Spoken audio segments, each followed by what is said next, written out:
Hello and welcome to Legion Alpha. I'm Dugster. And I'm Mooy. Today we're running Black Rook Hold Heroic. Ooh, scary. So, at the start of Black Rook Hold, there's this very nasty trash. They put this debuff on you. As you can see on the screen, the Troll Mage on the side has it. And this will do additional damage. I think it's 150k damage initial, then 50k damage every second for 30 seconds. This is one of the nastiest debuffs which is in the dungeon, and it's, I think, a curse of magic. I think it's magic, so good news, it can be removed. What, somebody can remove it? So priests can remove this. I don't think mages can. Mages can remove curses. But you can ice block to remove it as well. Yeah. If you're a mage. We had two mages who could do that. One was undead and they were both fire. You can also probably pally bubble, I'd imagine. That would probably work, wouldn't it? Yeah, well, anything that will reduce damage to you, so you should bark skin will help reduce the damage from it as well. Shamanistic rage on a shaman will help. Anyway, that's that. So we're going to forward the trash and get a little bit of extra speed because, let's be honest, who wants to watch trash? And we'll get back to you when we hit the boss.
So here we are at the first boss. He's called the Amulet of Souls. Yeah, this is a two-phase fight.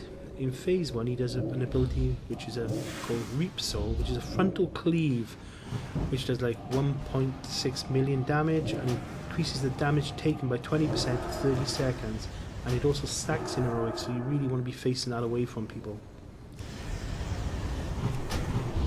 So the next ability is Soul Echoes. You can see it on my character now. It's leaving a trail of me behind me. So you can see like the chickens behind me. That's left by Soul Echo. And they will detonate to do 290k damage to nearby players. And the other ability which he does in this phase is called Swirling Scythe. This is a ranged attack that will knock back and do 354k damage if it comes into contact, which I don't think it does with me, but I might be mistaken.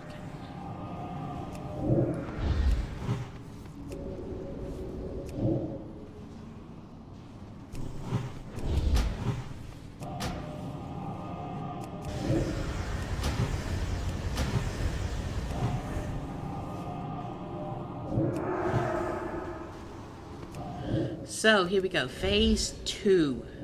So the boss will like dance in the center for a few seconds and he will summon soul adds. These soul adds will start moving slowly towards the boss and they can be AoE. They have about 1 million health, I think. And when they reach the boss, they will give him Soul Gorge and he will absorb them. Soul Gorge increases the damage of Soul Burst by 50%.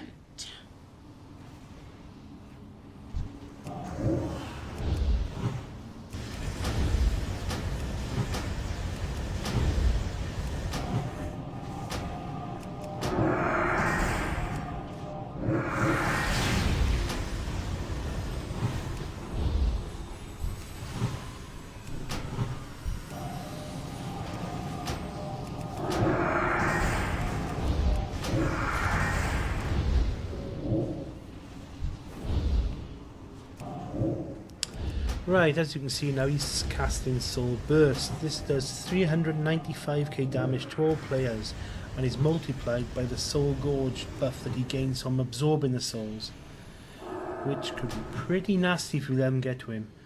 And once he's done that, he then goes back into phase 1 and is rinse and repeat. I'll be honest, it seemed like that was a bit undertamed. It didn't seem like it did that much damage. We had 4 stacks of it, and it really didn't hurt us at all. But alpha is alpha, I should imagine that's subject to change. Yeah, so look out, especially in Keystone difficulty. That'll be weird, hard, oh no. It's going to be nasty.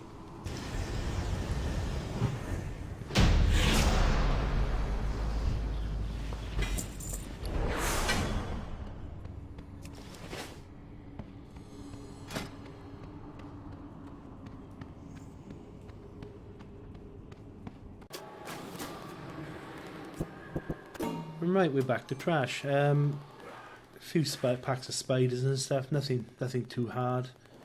But then The archers. Oh, the archers. So these do this frontal cone attack, which does a lot of damage. The healer will get hit by it at some point, and you'll notice it because their health drops like so much. If you do get hit, even if he takes it, it really does hurt. So you can perhaps pop some personals if it's really hurting you that much and you have to stand in it for a few seconds. but just don't stand in, it's probably best.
So now we get to Ilisana Ravencrest. This is again a 2-phase encounter. In phase 1 she uses an ability called Vengeful Shear, which does 1 million and a bit more damage to the tank, plus increases damage taken by 100% for 25 seconds if active mitigation is not in use. So you need to keep an eye out for that one. This also stacks. Then we've got Dark Rush, which is her second spell.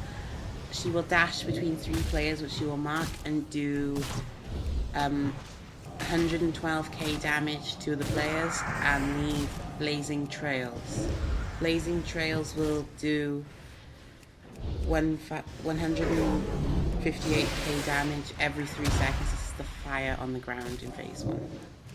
And then she has Brutal Glaives that deals 198k damage immediately and 92k damage for every 2 seconds for 30 seconds to target players, and it also bounces to other players, so when she's throwing them you need to spread out. Upon entering phase 2 she calls down eye beams which follow a player and in Fell Blazed Ground.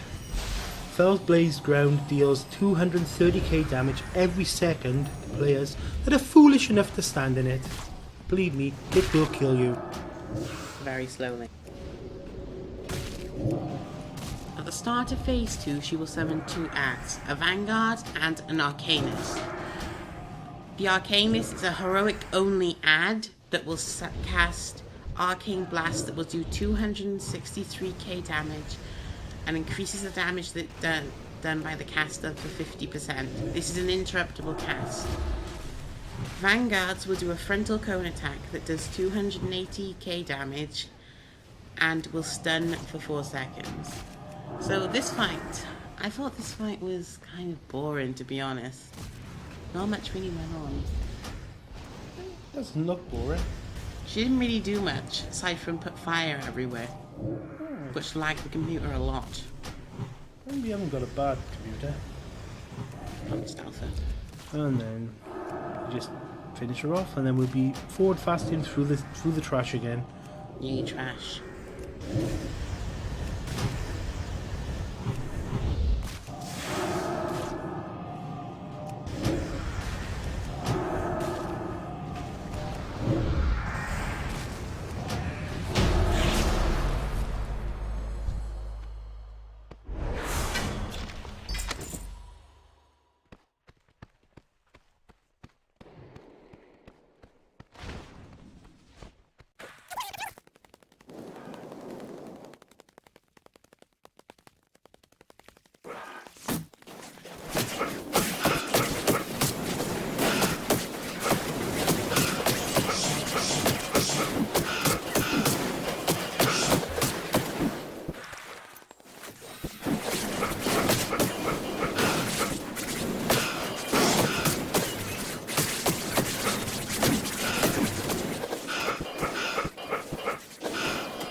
Right, and we get to the third boss, Smashspite the Hateful.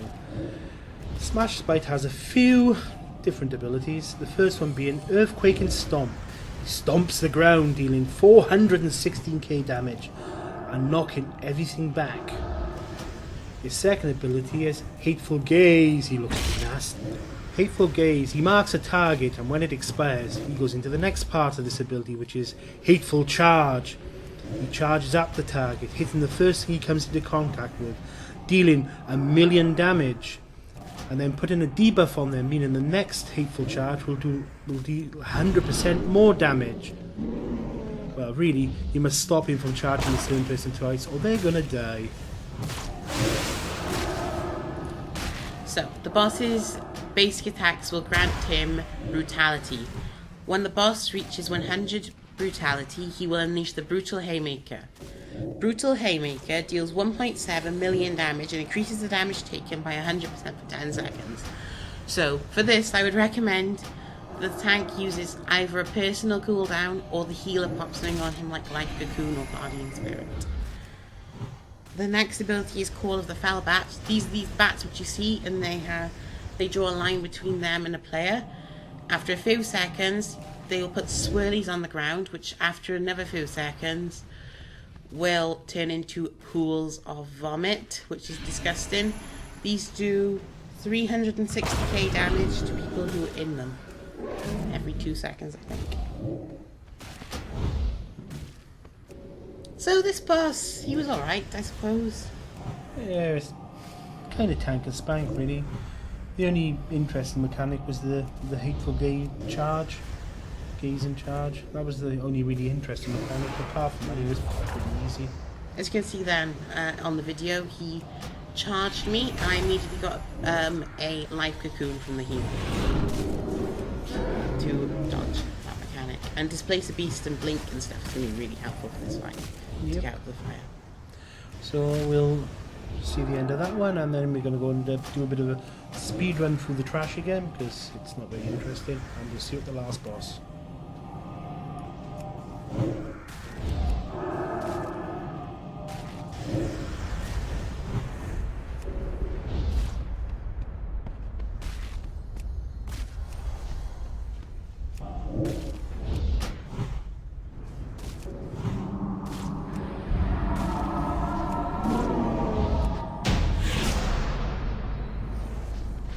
Guards. Hold them off. We must prepare.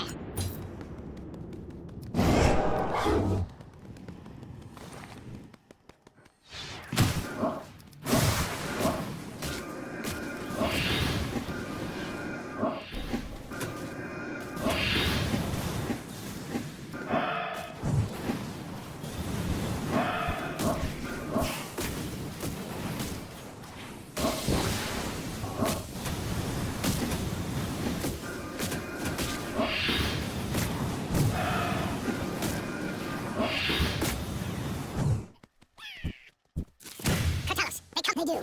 Together we shall defeat the Matosius.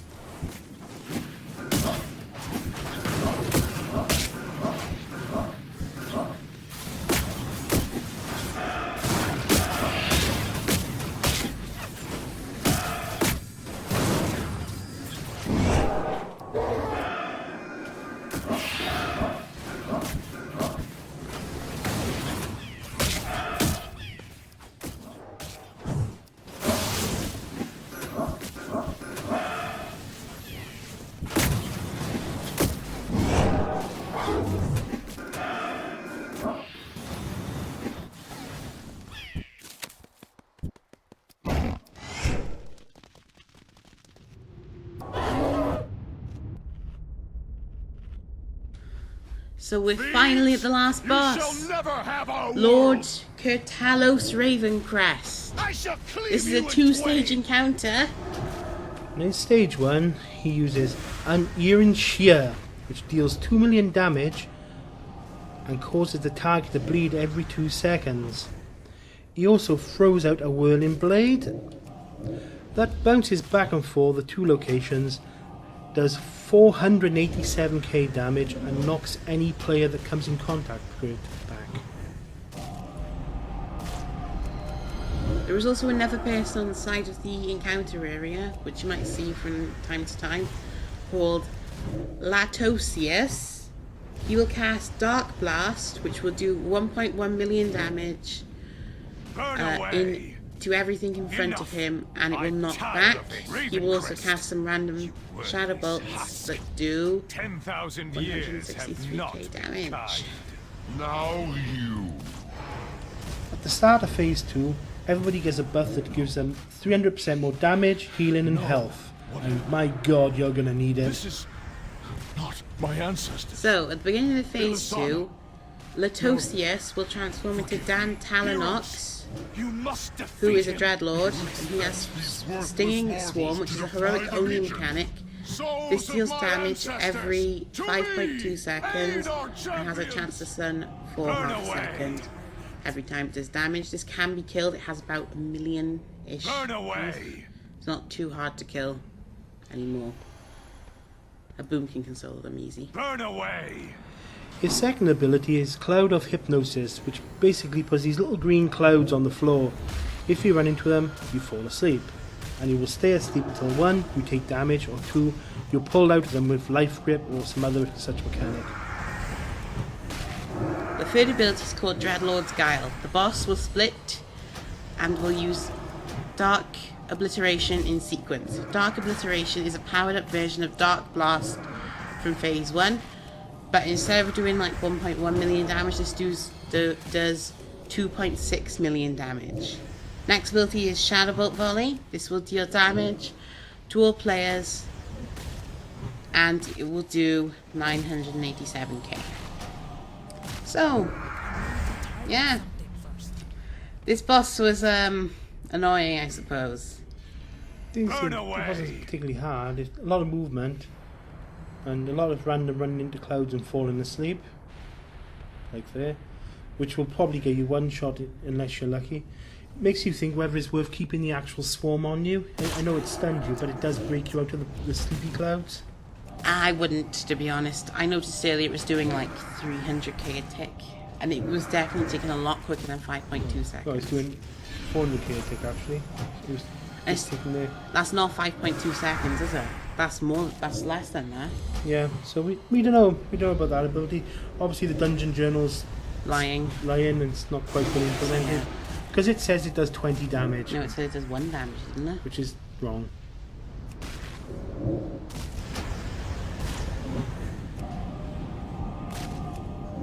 So, as a general, I thought this dungeon was okay. Yeah, but it looked fun. It didn't look as hard as I don't know, even that Arcway Run normal, away! because that was Run horrible. away! Aside from me standing in puddles. And Mooy like standing in clouds and getting hit by laser beams. But even Yeah. that beam hitting him there, if it did 2 million damage, it should have one-shot him. It wouldn't, because we got the 300% health buff. Yeah, I keep thinking Batman. I didn't think of that. I don't know, it was a good dungeon. I was hoping it would be a little bit harder for an heroic, but it still needs tuning. I did do a little bit of Vault of the Wardens. I did 3 bosses because you can't access Cordana and Blazer is bugged. You can't kill him. Yeah, He does too much damage. He was unkillable. It was horrible to watch. But even the boss I did, I'd say Ash Golem was easier, definitely. But the other bosses, I'd say, were harder than this. And Arcway was much worse. Anyway, that's more or less the end of the video there. If you enjoyed the video, feel free to give us a nice little like and maybe even subscribe if you want to, because it's all encouragement to us to do more. You're sleeping again. More standing in sleep clouds. And we'll see you next time. So it's goodbye from the Dugster. And from me, thanks for watching and goodbye. Bye.